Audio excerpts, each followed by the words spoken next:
नमस्कार साथियों, ये अपना सितंबर करंट अफेयर का दूसरा वीडियो है। इससे पहले हमने एक वीडियो कंप्लीट कर लिया था। एक वीडियो और होगा, उसके अंदर शॉर्ट न्यूज़ है वो कंप्लीट करा दी जाएगी, फिर आपका सितंबर का राजस्थान करंट अफेयर है वो पूरा हो जाएगा। पहला है कि भाई अलवर और उदयपुर को राष्ट्रीय सम्मान। इसके अंदर याद करने वाला इसमें तो कुछ नहीं है। ये याद कर लेना कि इस राष्ट्रीय सम्मान के अंतर्गत इस सर्वेक्षण में अलवर को तीसरा स्थान मिला है। अलवर ने पुरस्कार स्वच्छ वायु सर्वेक्षण 2025 के अंतर्गत 130 शहरों का मूल्यांकन किया गया, उसमें उत्कृष्ट प्रदर्शन के लिए सम्मानित किया गया। ये आपको ध्यान रखना है कि भी इसके अंदर अलवर को तीसरा स्थान मिला है। और पुरस्कार का लक्ष्य क्या था? Clean air for all. ये दो चीज याद करनी है आपको। अलवर को तीसरा सम्मान और इसका लक्ष्य, पुरस्कार का लक्ष्य क्लीन एयर फॉर ऑल था। और इसमें याद करने वाला कुछ नहीं, छोड़ देना।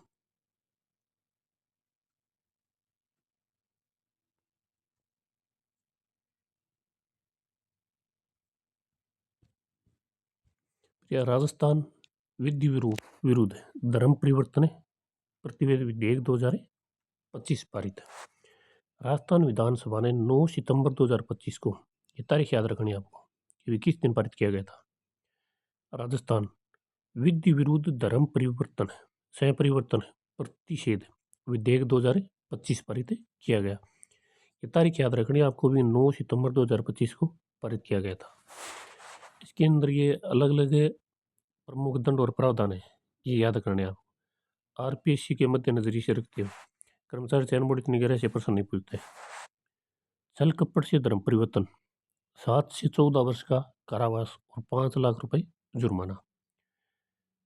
अल्पायु महिला, दिव्यांगजन आदि के साथ कपटपूर्ण परिवर्तन के लिए 10 से 20 वर्ष का कारावास है और 10 लाख रुपए जुर्माना है।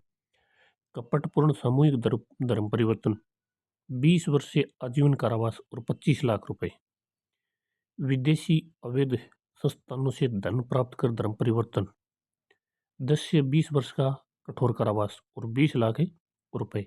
नीचे धमकी, विवाह, दुर्व्यवहार द्वारा धर्म परिवर्तन, इसमें 20 वर्ष से आजीवन और 30 लाख रुपए जुर्माना है। केंद्र आप में आरपीएससी को मद्देनजर रखते हो, आप एक बार इनको पढ़ लेना अच्छी तरह से। लगता है कि आरपीएससी गहराई से प्रश्न पूछ रही है।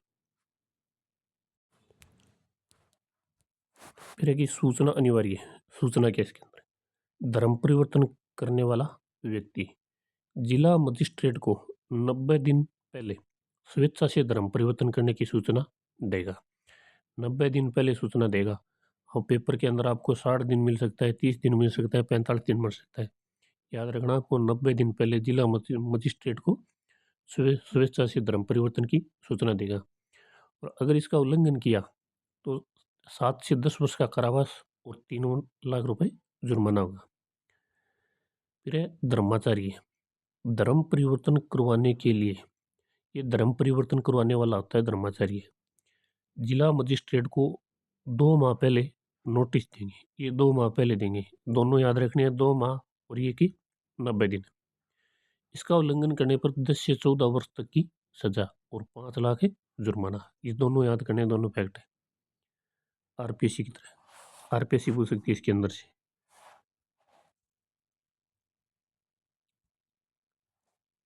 फिर राजस्थान भू राजस्व संशोधन और विधि मान्यकरण विधेयक 2025 से पारित।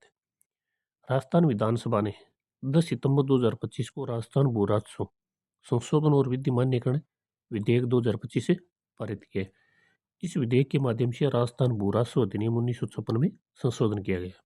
याद रखनी है तारीख 10 सितंबर 2025।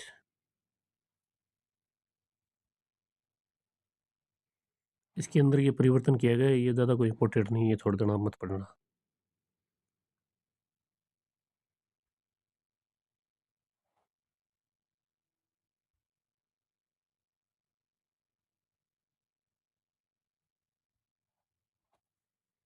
ये देखना है राजस्थान आयुर्विज्ञान संस्थान यानी रिम्स जयपुर विधेयक 2025 से पारित है।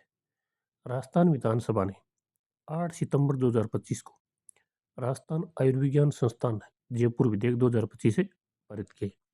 इसका उद्देश्य ध्यान में रखना है आपको। ये ऊपर ऊपर वाली लाइन तो इतनी इंपॉर्टेंट नहीं है, लेकिन उद्देश्य इंपॉर्टेंट है इसका। Rajasthan university of health sciences का उन्नयन कर इसे दिल्ली एम्स की तर्ज पर एक स्वायत्त संस्था यानी Rajasthan institute of medical sciences के रूप में स्थापित करना है। किसकी तर्ज पर? दिल्ली एम्स की तर्ज पर, याद रखना है।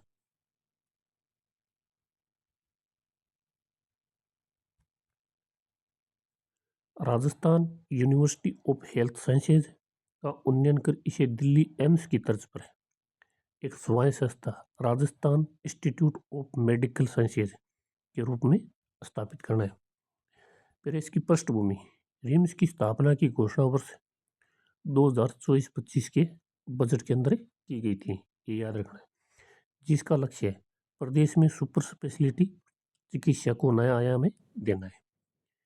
ये उद्देश्य याद रखना है इसको। बजट के अंदर घोषणा की गई है, जो चीज़ बजट के अंदर घोषणा की गई है वो अपने आप में इम्पोर्टेंट होती है। फिर इसका वित्त पोषण, इस एकीकृत संस्था के में चरणबद्ध रूप से 750 करोड़ व्यय करने का प्रावधान है।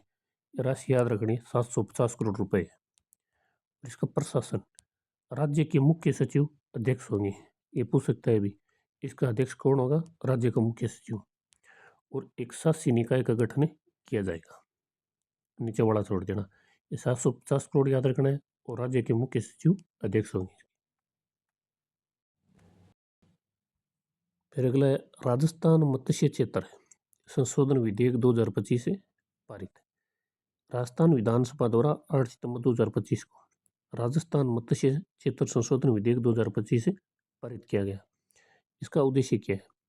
उद्देश्य है कि मछली पकड़ने से जुड़े अपराधों जैसे विस्फोटक या विष डालकर मछली मारना पर जुर्माना बढ़ाना और दंड प्रावधानों को सशक्त करना, ये उद्देश्य याद रखना है आपको। और उद्देश्य से ज़्यादा इम्पोर्टेंट है में ये संशोधन किया गया है। प्रथम अपराध पर शास्ति 500 रुपये से बढ़ाकर 25,000 की गई है। एक तो ये याद करना है और दूसरा ये याद करना है, अगर दोबारा अपराध करता है तो उसको 1,000 से बढ़ाकर 50,000 की और 6 माह की जेल का प्रावधान है। ये दोनों याद करने हैं।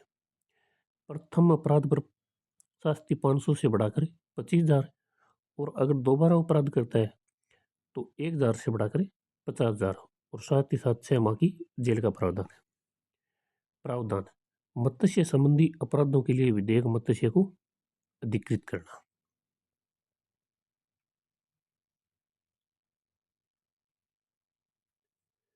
कारखाना और कोचिंग सेंटर विधेयक पारित है। कारखाना संशोधन राजस्थान संशोधन विधेयक 2025 पारित की तिथि क्या है? 4 सितंबर 2025।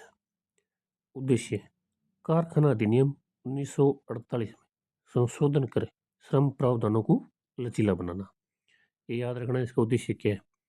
कारखाना अधिनियम 1948 में संशोधन कर श्रम प्रावधानों को लचीला बनाना और इसकी पारित ये तारीख है, ये याद रखनी है, 4 सितंबर 2025 को।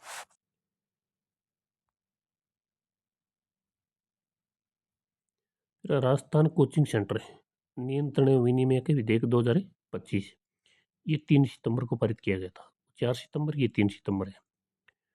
पंजीकरण मानक, कोचिंग संस्थानों के पंजीकरण के लिए न्यूनतम विद्यार्थियों की संख्या 50 से बढ़ाकर 100 की गई है। 50 की जगह बढ़ाकर 100 कर दी गई है। आरपीएससी आंकड़े ज़्यादा पूछता है। शास्ति में कटौती अनियमितता पर दूसरे संशोधन में प्रथम बार उल्लंघन पर जुर्माना 2 लाख से घटाकर 50,000 किया गया और द्वितीय बार उल्लंघन पर जुर्माना 5 लाख से घटाकर 2 लाख किया गया। ये दोनों याद करने हैं कि प्रथम बार 2 लाख से घटाकर 50,000 और दूसरी बार उल्लंघन करने पर 5 लाख से घटाकर 2 लाख किया गया।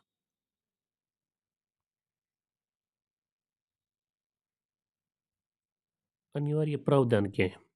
विद्यार्थियों के तनाव रहित अध्ययन के लिए प्रत्येक कोचिंग संस्था में मनोवैज्ञानिक परामर्शदाता की नियुक्ति और तनाव प्रबंधन के सत्र अनिवार्य होंगे। प्राधिकरण, इस विधेयक के तहत एक राजस्थान कोचिंग सेंटर नियंत्रण एवं विनियामक प्राधिकरण भी बनाया जाएगा और इसमें अनिवार्य किया गया है कि भी एक दिन में आप 5 घंटे क्लास ले सकते हो। ये आरपीसी ने अभी पूछा है, इसके अंदर नहीं दे रखा है, वो राजस्थान सुदेश के अंदर है। एक दिन में आप 5 घंटे क्लास ले सकते हो, इससे फालतू नहीं ले सकते।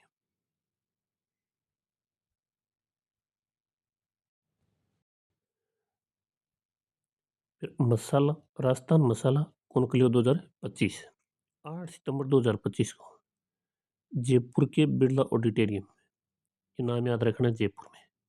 ये तो नहीं देता है पेपर के अंदर, लेकिन जयपुर मिलता है। एक दिवसीय राजस्थान मसाला कॉन्क्लेव 2025 का आयोजन किया गया। हो सकता है भी राजस्थान मसाला कॉन्क्लेव 2025 का आयोजन कहाँ किया गया? जयपुर के अंदर।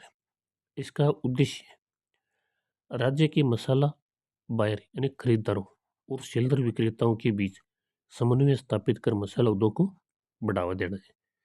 मतलब खरीदारों और विक्रेताओं के बीच संबंध स्थापित करके मसाला उद्योगों को बढ़ावा देना है, मुख्य उद्देश्य यही है इनका। जयपुर के अंदर ही आयोजित किया गया था। फिर ये छोड़ देना आप उद्देश्य। लोकार्पण और शिलान्यास मुख्यमंत्री भजनलाल शर्मा द्वारा, ये पूछता है पेपर के अंदर कि भी इसका लोकार्पण किसके द्वारा किया गया था? मुख्यमंत्री भजनलाल जी शर्मा द्वारा किया गया। फिर जोधपुर की आंगनवा और टोंक की सोयला मंडी यार्ड के इंक्यूबेशन सेंटरों का लोकार्पण किया गया। आंगनवा सेंटर के मसालों, दालों और सब्जियों के प्रसंस्करण के लिए, ये पूछ सकता है भी, ये दो किए गए। इसमें मसालों, दालों और सब्जियों के प्रसंस्करण के लिए आंगनवा सेंटर है और एक और है, ये सोयला सेंटर है। सोयला सेंटर तेल मिल, सब्जियों, फलों की प्रसंस्करण इकाई और पल्प सोस इकाई के लिए ये सोयला सेंटर विकसित किया गया है। टोंक के सोनुआ फूड पार्क का वर्चुअल लोकार्पण किया गया। ये पूछेगा पेपर के अंदर, कन्फर्म 100% आएगा, देख लेना आप। ये भी सोनुआ फूड पार्क का उद्घाटन कहाँ पे किया गया? टोंक में, टोंक के सोनुआ फूड पार्क। फिर श्रम समान कार्ड और राज सफाई ऐप का भी विमोचन किया गया। इसके साथ ही श्रम समान कार्ड और राज सफाई ऐप का भी विमोचन किया गया।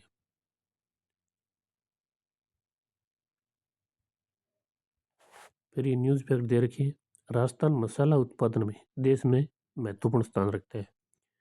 जीरा उत्पादन में पहले स्थान पर है। मेथी और सौंफ उत्पादन में दूसरे स्थान पर है। धनिया और अजवाइन उत्पादन में तीसरे स्थान पर है। ये याद कर लेना।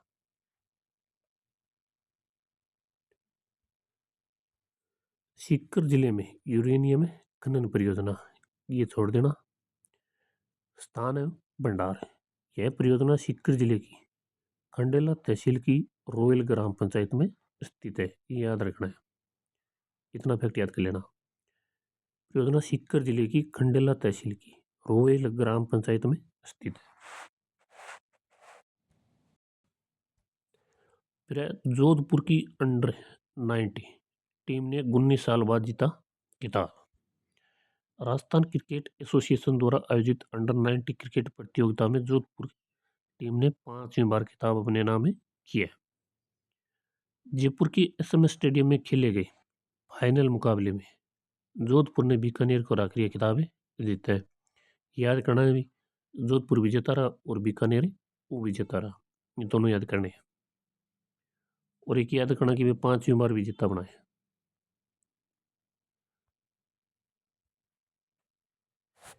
फिर राजस्थान की नीलम यादव को राष्ट्रीय शिक्षक पुरस्कार, ये असिस्टेंट प्रोफेसर में अभी पूछा गया 3-4 दिन पहले और फिर ये पेपर के अंदर आएगा। अलवर जिले की है, अब की बार संबंध पूछ सकता है इसका। अलवर जिले की राजकीय बालिका उच्च माध्यमिक विद्यालय टप्पूखड़ा की प्रिंसिपल नीलम यादव को शिक्षा के क्षेत्र में उनके उत्कृष्ट योगदान के लिए कौन से क्षेत्र में? शिक्षा के क्षेत्र में, याद रखना है, राष्ट्रीय शिक्षक पुरस्कार से सम्मानित किया गया। पुरस्कार प्रदाता कौन था? राष्ट्रपति श्रीमती द्रौपदी मुर्मू ने 5 सितंबर 2025 को नई दिल्ली में आयोजित समारोह में यह पुरस्कार प्रदान किए। उन्हें सम्मान स्वरूप क्या क्या दिया गया था? 50,000 रुपये नगद दिए गए थे, एक पदक दिया गया था और प्रशस्ति पत्र दिया गया था। याद रखना है भी, अलवर जिले से संबंधित है, शिक्षा के क्षेत्र में इनको ये पुरस्कार दिया गया। राष्ट्रपति द्रौपदी मुर्मू द्वारा 50,000 रुपये नगद, एक पदक और एक प्रशस्ति पत्र है। इनका योगदान महत्वपूर्ण है। योगदान: नीलम यादव को यह सम्मान उनके प्रयासों के लिए मिला, जिसमें उन्होंने भामाशाह और CSR के सहयोग से विद्यालयों में डिजिटल लैब लगवाई थी, आधुनिक तकनीकी स्कूल लैब और स्मार्ट क्लासों की व्यवस्था कर शिक्षा की गुणवत्ता और विद्यार्थियों के नामांकन में महत्वपूर्ण सुधार किए। फिर राष्ट्रीय स्तर पर पहचान: राष्ट्रपति ने देश भर में से चयनित 45 उत्कृष्ट शिक्षकों को स्कूल शिक्षा को इस पुरस्कार से सम्मानित किया गया। ये संख्या याद रखनी है, कितने शिक्षकों को सम्मानित किया गया? 45 शिक्षकों को सम्मानित करे गए देश भर में। फिर राजस्थान फिल्म फेस्टिवल का 13वां संस्करण कहाँ आयोजित हुआ? जयपुर में।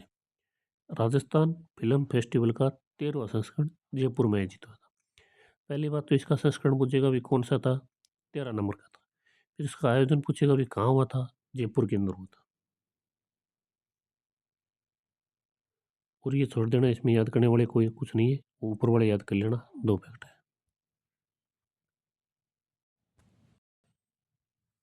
फिर ये देखना है, बेस्ट राजस्थानी फिल्म है हुकुम। सबसे बेस्ट राजस्थानी फिल्म थी हुकुम। ये सर्वश्रेष्ठ निर्देशक ये छोड़ देना, ये देखना है सर्वश्रेष्ठ अभिनेता पुरुष में श्रवण सागर कल्याण बरकम्मा फिल्म के लिए दिए गए। ये याद करना एक तो कि भी सर्वश्रेष्ठ अभिनेता पुरुष के अंदर कौन था? श्रवण सागर कल्याण बरकम्मा फिल्म के लिए। सर्वश्रेष्ठ अभिनेत्री सुष्मिता राणा, इनकी फिल्म सपना एक उड़ान के लिए। सर्वश्रेष्ठ अभिनेत्री सुष्मिता राणा, फिल्म सपना एक उड़ान के लिए। और बेस्ट राजस्थानी फिल्म हुकुम हो गई, हुकुम। इस सर्वश्रेष्ठ लेखक छोड़ देना, गीतकार छोड़ देना। फिर ये याद करना है confirm, life time achievement award संगीतकार दिलीप सेन को 100% याद करना है। लाइफ टाइम अचीवमेंट अवार्ड संगीतकार दिलीप सेन को। और इनके अलावा अन्य रिलीजन फिल्मों में की कैटेगरी में फिल्म साला के लिए याद करना है, धीरेन को सर्वश्रेष्ठ अभिनेता चुना गया। सर्वश्रेष्ठ फिल्म ये रही है, ठीक है। सर्वश्रेष्ठ फिल्म है साला, धीरेन को सर्वश्रेष्ठ अभिनेता चुना गया।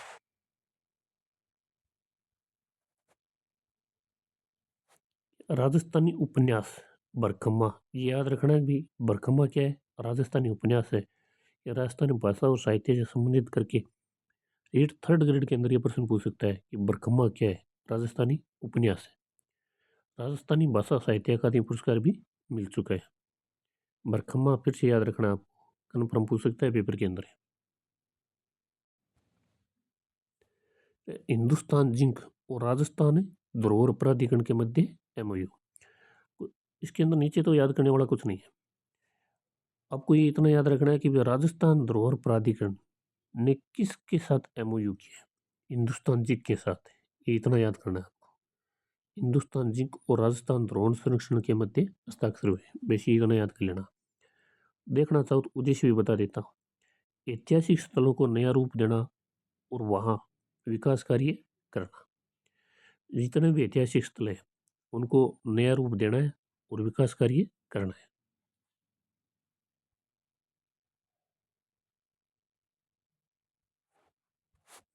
फिर है फ्लिक्स बस ने की राजस्थान पर्यटन विभाग के साथ साझेदारी। आपको ये याद करना है कि भाई राजस्थान पर्यटन विभाग ने किसके साथ साझेदारी की है? फ्लिक्स बस के साथ। ये नाम याद रखना है, इन दोनों की साझेदारी के साथ प्रश्न पूछ सकता है कि भाई राजस्थान पर्यटन विभाग ने किसके साथ साझेदारी की है या फिर फ्लिक्स बल ने किसके साथ साझेदारी की, दोनों को रिलेटेड करके पूछ सकता है। इंटरसिटी मोबिलिटी प्रदाता फ्लिक्सबस ने 10 सितंबर 2025 को राजस्थान सरकार के पर्यटन विभाग के साथ साझेदारी की घोषणा की। इसका उद्देश्य क्या है? उद्देश्य के भी नवीन मोबिलिटी समाधानों के माध्यम से राजस्थान की संस्कृति और विरासत को बढ़ावा देना, ये उद्देश्य याद कर लेना।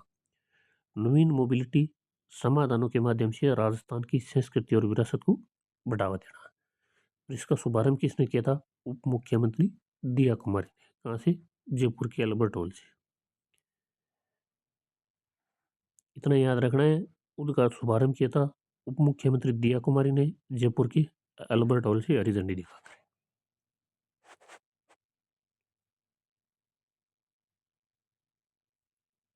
और इसमें याद करने वाला कुछ नहीं है, छोड़ देना है। फिर है राज्य स्तरीय सीनियर तीरंदाजी प्रतियोगिता। राजस्थान राज्य स्तरीय सीनियर तीरंदाजी प्रतियोगिता 5 से 7 सितंबर 2025 को नीमराणा अलवर में आयोजित की गई थी। आपका प्रश्न यहीं तक सीमित है कर्मचारी चयन बोर्ड का। राजस्थान राज्य स्तरीय सीनियर तीरंदाजी प्रतियोगिता 5 से 7 सितंबर 2025 को नीमराणा अलवर में आयोजित हुई थी। ये इतना याद करना है। और इस प्रतियोगिता में स्वर्ण पदक विजेता जो कि काफ़ी ज़्यादा है, इतने याद नहीं हो सकते। खिलाड़ियों कोई सीमा नहीं है, जितना याद करो उतना ही कम है, इतने इतने याद नहीं होगी। अगर किसी में क्षमता है याद करने की तो ये याद कर सकता है।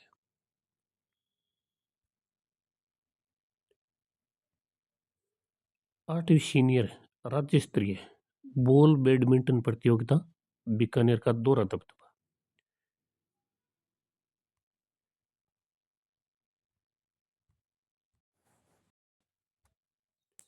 20 से 26 सितंबर 2025 तक ये कोटा के अंदर आयोजित की गई थी।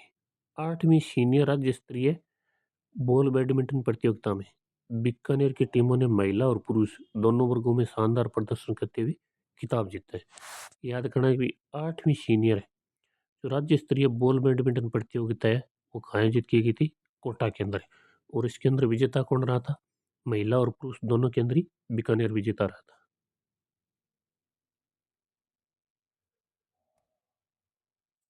विजेता बीकानेर लगातार 5वीं बार खिताब जीता है और उप विजेता चूरू। यहीं तक पढ़ लेना। ये सेम पुरुष वर्ग के अंदर है। विजेता बीकानेर, पुरुष टीम ने पहली बार ये खिताब जीते है और उप विजेता है चूरू। बस इतना याद करना है। Indian junior open squash championship Rajasthan ने जीते 2 स्वर्ण पदक है। ये स्क्वैश चैंपियनशिप प्रतियोगिता है 1 से 6 सितंबर 2025 तक जयपुर के सवाई मानसिंह स्टेडियम में gold medal Indian junior open squash championship का आयोजन किया गया था। कहाँ पे किया गया था? जयपुर के सवाई मानसिंह स्टेडियम में। कौन सी प्रतियोगिता? Gold medal Indian junior open squash championship. इस प्रतियोगिता का नाम याद रखना है और ये कहाँ आयोजित की गई थी ये याद रखना है।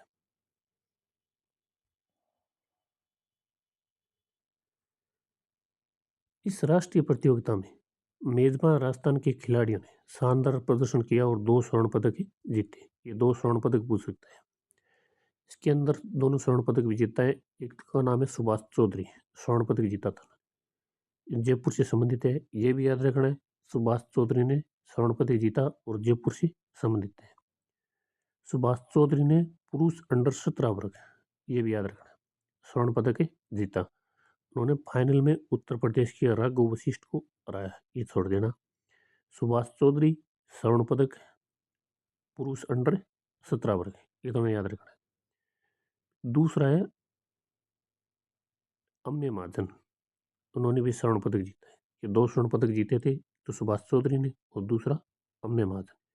राजस्थान के अम्य महाजन ने बॉयज अंडर 9 वर्ग के फाइनल में मध्य प्रदेश के दर्श मेहरोत्रा को हराकर स्वर्ण पदक जीता। इन दोनों के नाम याद रखने भी, अम्य महाजन और सुभाष चौधरी।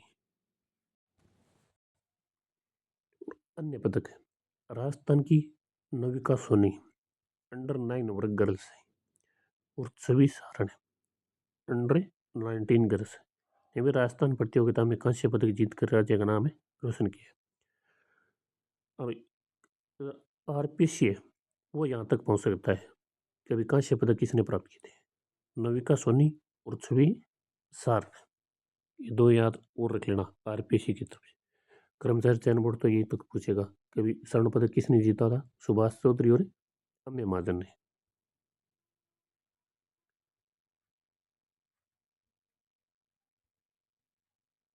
ये छोड़ देना आप।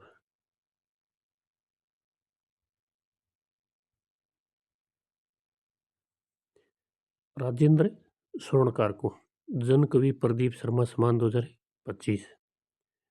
राजेंद्र स्वर्णकार जन कवि प्रदीप शर्मा सम्मान 2025 दिए गए।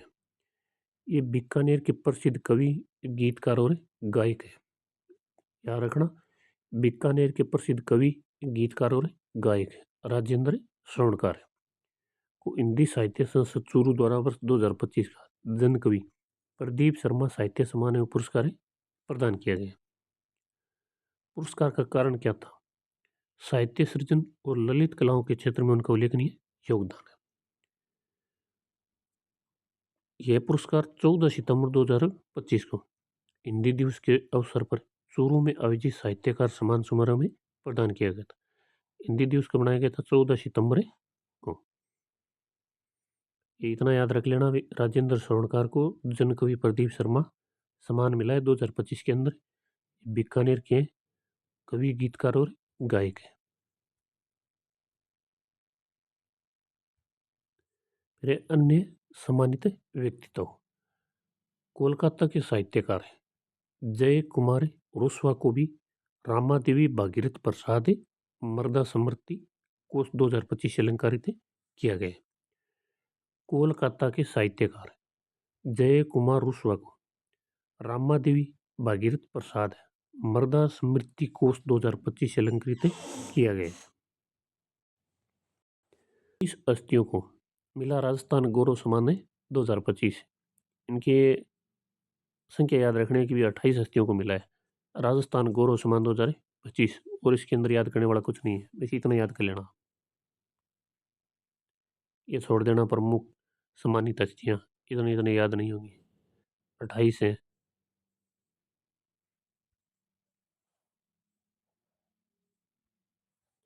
फिर जयपुर, जोधपुर और कोटा में अब एक ही नगर निगम होगा। पहले यहाँ दो दो थे, अब इनके अंदर एक एक नगर निगम में कर दिया गया। निगमों की संख्या में कमी, राज्य में नगर निगमों और नगर पालिकाओं की कुल संख्या 312 से घटाकर 309 हो गई। ये फैक्ट याद रखना है। पहले नगर निगम और नगर पालिकाओं की संख्या कितनी थी? 312। अब उनको घटाकर कितना कर दिया गया? 309। ये दो फैक्ट याद करने हैं।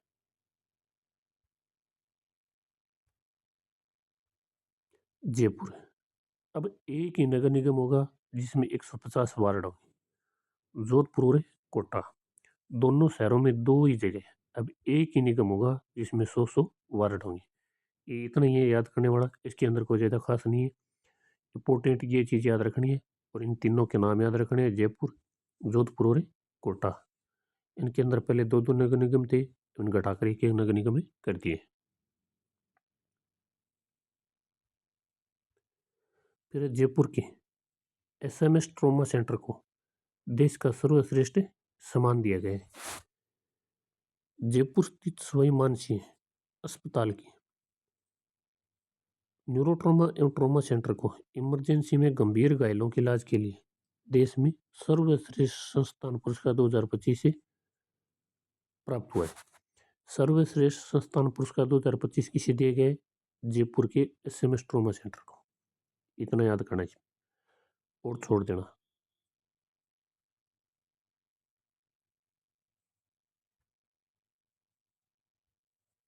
राजस्थान में जो की नई किस्म RD 3064 विकसित। ये याद करने के भी RD 3064 किससे संबंधित है? ये जो की नई किस्म है, आपको करंट से रिलेटेड करके भी पूछ सकता है और ज्योग्राफी से रिलेटेड करके भी क्वेश्चन पूछ सकता है। जयपुर स्थित राजस्थान कृषि अनुसंधान संस्था दुर्गापुर के वैज्ञानिकों ने लगभग 10 साल के परीक्षण के बाद जो कि एक नई किस्म RD 3064 विकसित की है। इस किस्म को राष्ट्रीय किस्म चयन समिति ने अनुमोदन भी दे दिया।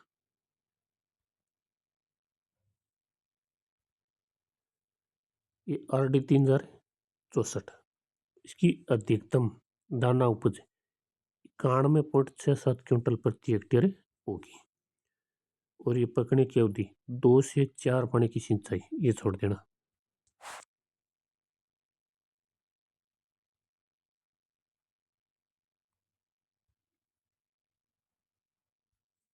छिलका सहित किस्मों पर शोध। वैज्ञानिकों ने 3 छिलका सहित जो की किस्में RD 3088, 3089, 3090 भी विकसित किए। ये तीनों याद करनी है, RD 3088, 3089 और 3090। महत्व। परीक्षण में सफल होने पर यह राजस्थान में छिलका सहित जो की पहली किस्में होगी, जिसकी खेती वर्तमान में मुख्य रूप से पहाड़ी क्षेत्रों हिमाचल, उत्तराखंड और कश्मीर में होती है। ये विकसित होगी तो फिर अपने भी स्टार्ट हो जाएगी। जयपुर में एक साथ 4 अंतर्राष्ट्रीय फिल्म फेस्टिवल का आयोजन। एक साथ में 4 अंतर्राष्ट्रीय फिल्म फेस्टिवल का आयोजन किया गया है। इसके अंदर आपको इन चारों के नाम याद रखने हैं। 8वां Aryan international children's film festival of Jaipur. एक 10वां 16 इंटरनेशनल फिल्म फेस्टिवल 2025 और तीसरा एक culture and tourism film festival ने लॉन्चिंग एडिशन और चौथा है world student film festival launching edition. इन चारों के नाम याद रखने हैं। ये चारों नाम याद करने हैं आपको। 8वां Aryan international children film festival of Jaipur, 10वां 16 international film festival 2025 culture and tourism film festival, world student film festival. का उद्देश्य क्या था? इन फेस्टिवल्स का मुख्य उद्देश्य बच्चों, युवाओं और फिल्म निर्माताओं को अपनी रचनात्मकता प्रदर्शित करने के लिए एक मंच प्रदान करना है।